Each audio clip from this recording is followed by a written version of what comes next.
宝贝的启蒙书，贝安斯坦熊，读你不敢。作者：史丹·贝安斯坦和珍·贝安斯坦。当负面的同侪压力趁机而入，天真的小熊很容易陷入迷途。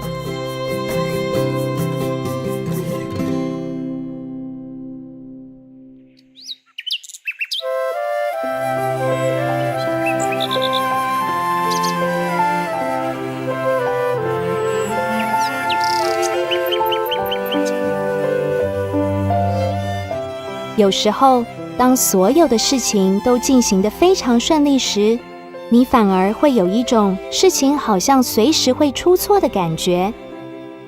这一天在熊熊国就是这样的情况。熊爸爸在森林里砍柴，熊妈妈在菜园里种番茄，熊哥哥正在整理打结的钓鱼线，而熊妹妹则从门前的小路慌慌张张地跑了过来。妈妈，妈妈！她喊着。怎么了，宝贝？妈妈问道。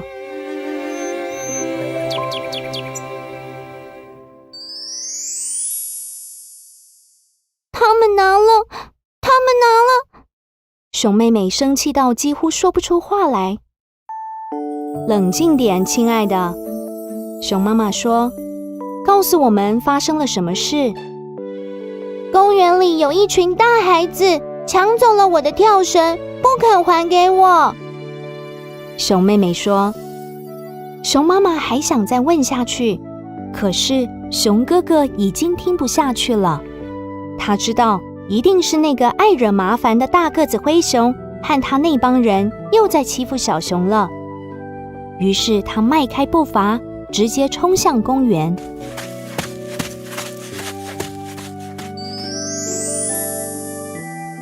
大个子灰熊和他那伙人不但还在公园，大个子还跳着熊妹妹的跳绳。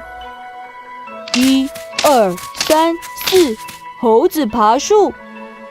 他边跳边用嘲笑的语气唱着：5、6、7、8，叫我爸爸。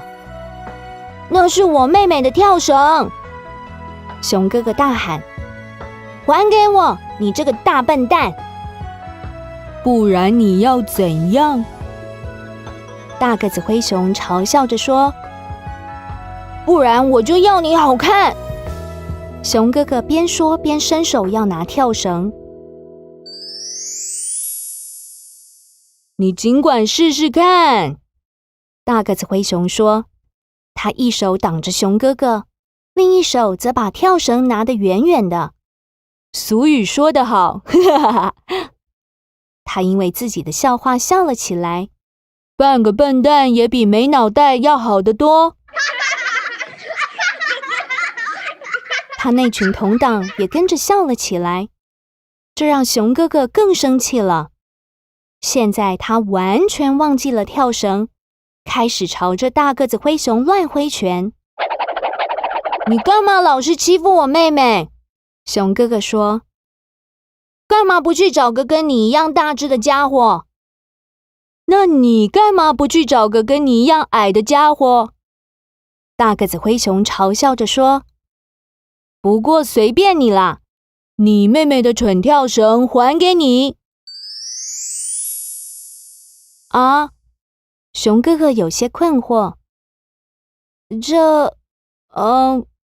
那就谢了，我要走了，再见。嘿，等一下！大个子灰熊喊道。你这种小鬼，我可能派得上用场。你有胆量。有胆量？熊哥哥说。没错。就是有气概，有勇气，有胆识。他一手搭上了熊哥哥的肩膀。要不你干脆跟我们一起去找些乐子。其他人都聚集过来。熊哥哥说：“我想我最好该走了。”怎么啦？其中一个人说：“胆小鬼！”这时，另一个人开始仰起头走路，并学小鸡一样挥着手背，然后叫了起来：“咯咯咯咯咯咯，咯咯咯咯咯！”没一会儿，这群人就在公园里到处踏步，咯咯咯地叫了起来。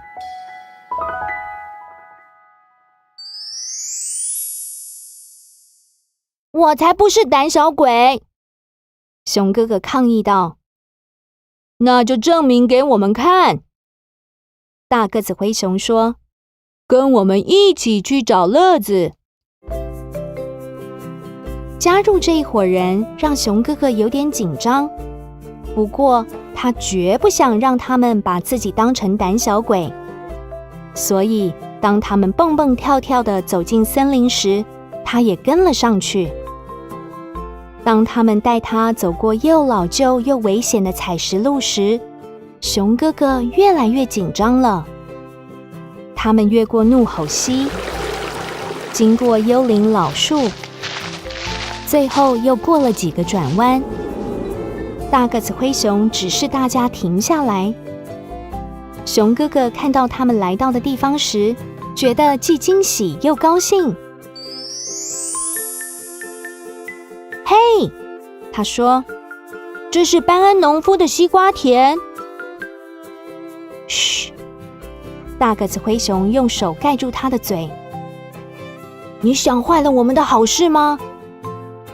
原来大个子灰熊所谓的乐子是要来偷班恩农夫的西瓜。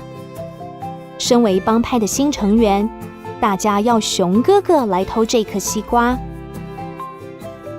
可是班恩农夫是我的朋友，他抗议道，而且这样做很不诚实。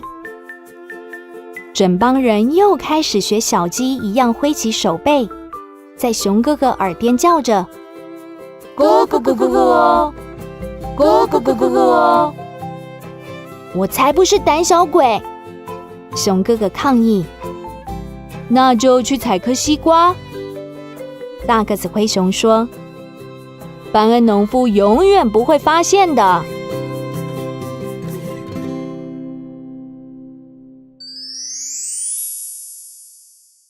熊哥哥四处张望，到处都看不到班恩，而且跟这伙人混在一起，的确有点刺激。我赌你不敢！大个子灰熊说。熊哥哥一动也不动。2倍赌你不敢！同伙的人说。熊哥哥还是没有动。5倍赌你不敢！大个子灰熊和大伙儿一起说。这个5倍赌你不敢终于成功了。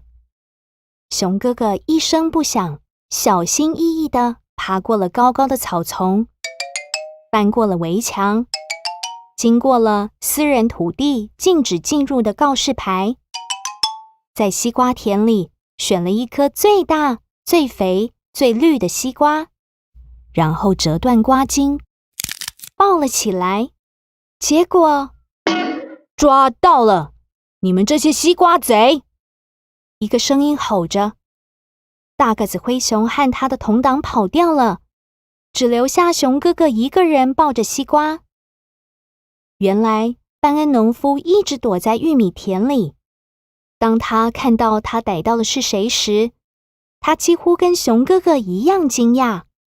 熊哥哥，你怎么会跟那个西瓜贼大个子灰熊在一起？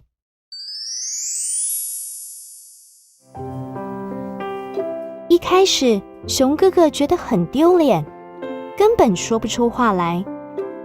但接着，他还是全盘托出了。他怎么拿回熊妹妹的跳绳？他们怎么叫他胆小鬼？又怎么激他，看他敢不敢做？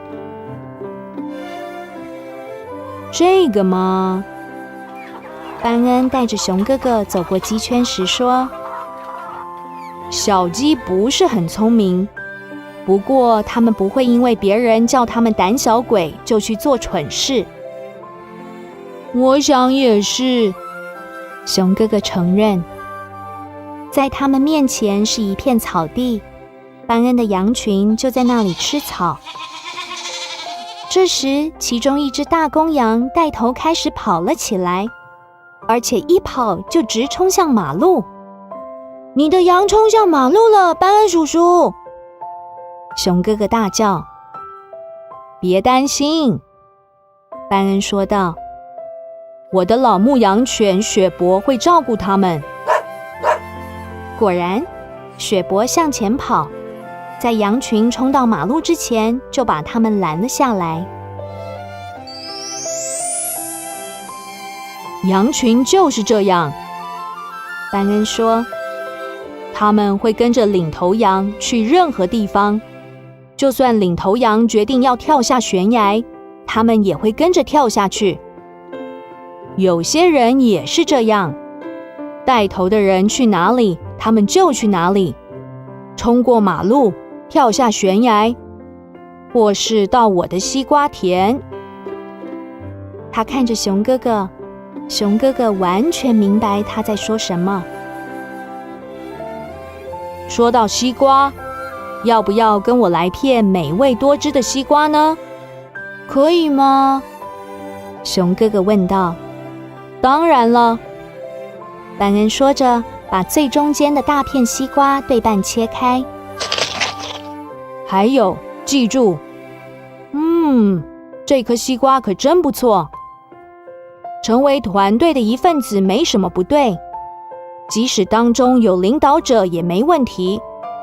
但是你永远要懂得自己思考，特别是关于是非对错、安全或危险等这类重要的事情。我会记住的，班恩叔叔。熊哥哥说，谢谢你的西瓜。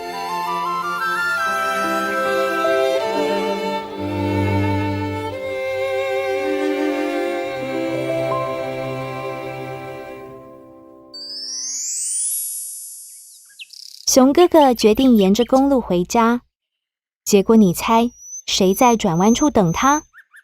大个子灰熊帮。后来发生了什么事？大个子灰熊问道。没什么事，熊哥哥说。我们谈了一会儿，吃了点西瓜。酷！大个子灰熊说。来吧，我们要去布鲁先生家，再多找些乐子。门都没有，熊哥哥说。怎么了？大个子灰熊嘲笑着说。胆小鬼！咕咕咕咕咕！整帮人又开始叫了起来。咩咩咩！一群笨羊！熊哥哥回答。你们为什么不能试着用头脑思考一下，自己判断是非对错？咕咕咕咕咕！他们又吼起来。咩咩咩！一群笨羊！熊哥哥也吼回去。就在这时候，小熊的吼声被另一个声音打断，有人冲出森林的声音。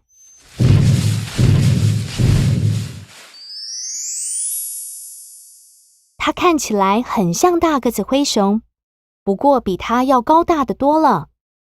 原来是大个子灰熊的爸爸，2吨重灰熊。什么事，爸爸？大个子灰熊问道。什么事？2吨重灰熊怒吼。班恩农夫打电话来给我，说了关于你的事。还有，他接着转向其他同党说，如果再让我听到这些胡闹的事，你们所有人的爸妈都会接到我的电话。现在通通给我回家去！大个子灰熊帮的人全部飞也似的跑回家了。嗨，熊哥哥回到树屋后对熊妹妹说，这是你的跳绳。哦，谢谢你。熊妹妹说，但你是怎么从那个可怕的大个子灰熊和那伙人那里拿回来的？熊哥哥耸耸肩说：“我跟他们要，他们就给我了。”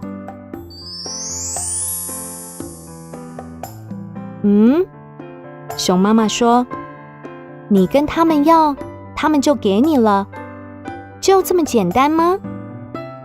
这个嘛，熊哥哥边说边继续整理打结的钓鱼线。也不完全这么简单啦。